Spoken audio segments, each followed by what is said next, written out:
I love the story of a conversation at an English country house at a dinner party, where the hostess started up the question of death and asked the various guests what they thought was going to happen to them when they die. And some thought about reincarnation, and others thought about various kinds of different planes of being, and others thought they were going to be annihilated. But none of the guests had answered except Sir Roderick, who was a kind of a military type, but a very devout pillar of the Church of England. He was the church warden, chief of the vestry in the local country parish. And the lady said, "Sir Roderick, you haven't said a word. What do you think is going to happen to you when you die?" "Oh," he said, "I am perfectly certain that I shall go to heaven and enjoy everlasting bliss, but I wish you wouldn't indulge in such a depressing conversation."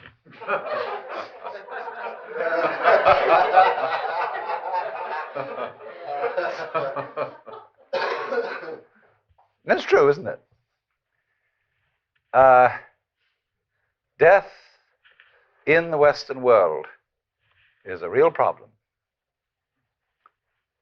We hush it up. We pretend it hasn't happened. Our morticians, who are very smart commercial operators, know exactly what's expected of them.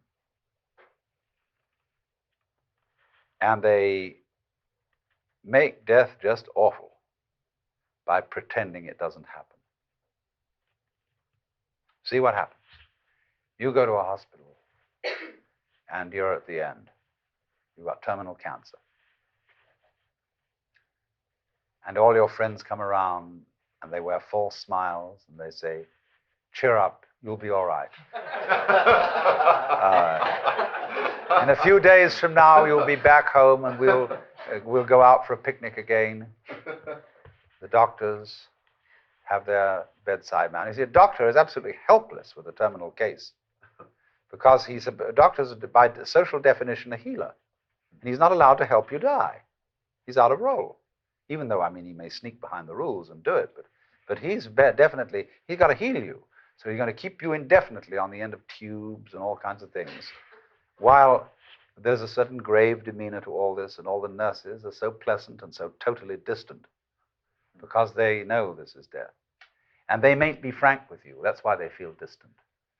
It's not that they're not concerned. It's not that they're heartless people, but that they just don't know how to be frank. Like lots of people, when they meet a drunk, they don't know what to do with a drunk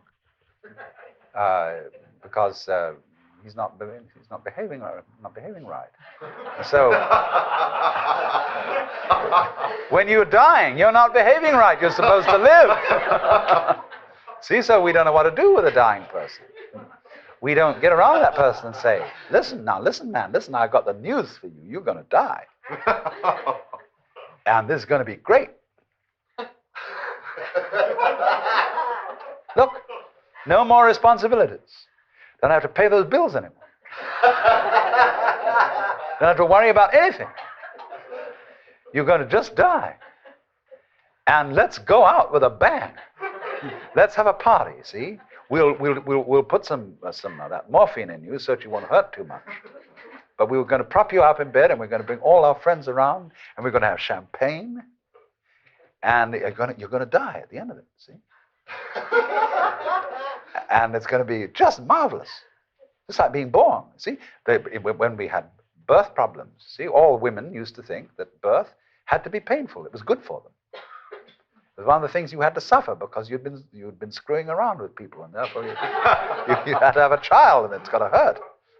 And then the doctors got together and they scratched their heads, and a man called Grantley Dick Reed said, "No, birth doesn't hurt, it's natural."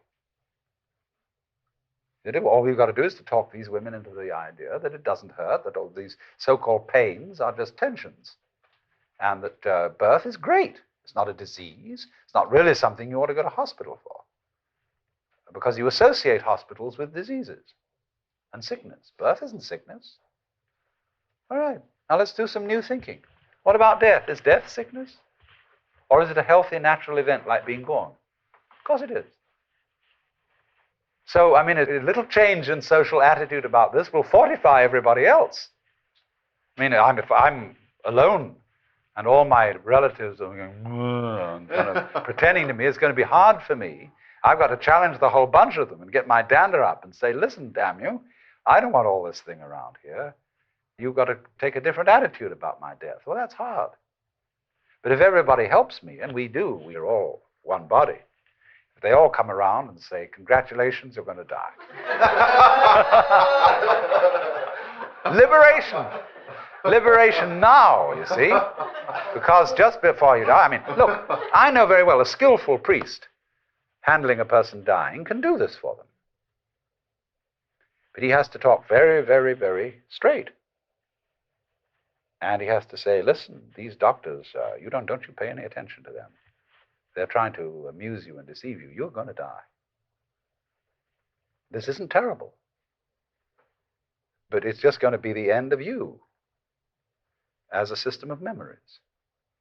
And so you've got a great chance right now, before it happens, to let go of everything. Because you know it's going to go, and it is going to help you. It's going to help you let go of everything. So if you have any possessions left, give them away.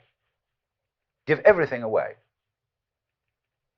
And if you have anything to say that is you felt that you ought to say before you die, and that you're kind of hanging on to and it's bothering you, say it. I mean, I don't mean necessarily a last confession, but say it said that Adlai Stevenson, shortly before he died, said that he had been making a monkey of himself because he didn't agree with the government's policy about something or other.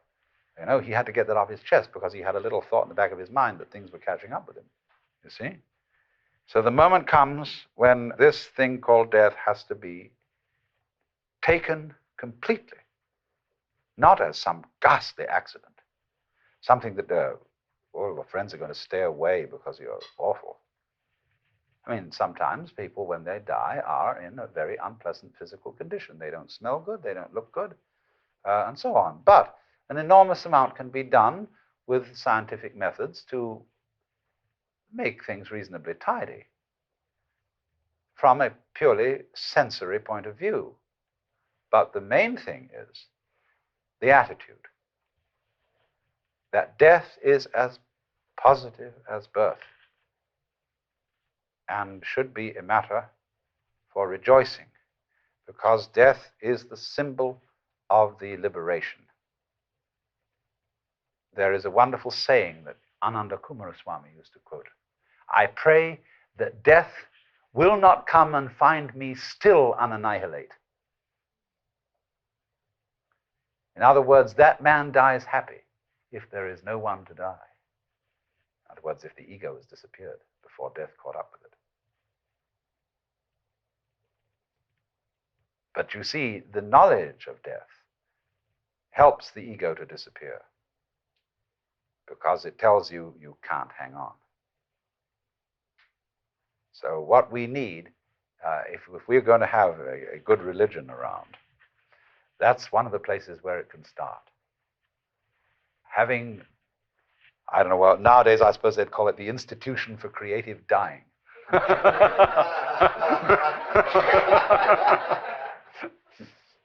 But something like that.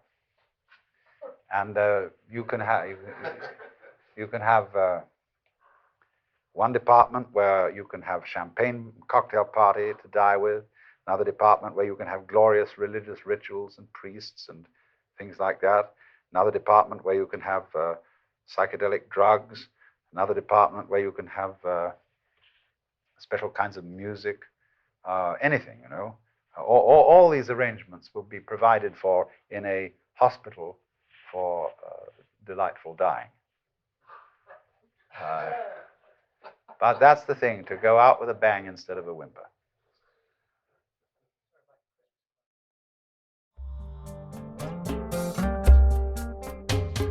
Out of Your Mind now continues with the next lecture from the World as Emptiness lecture series.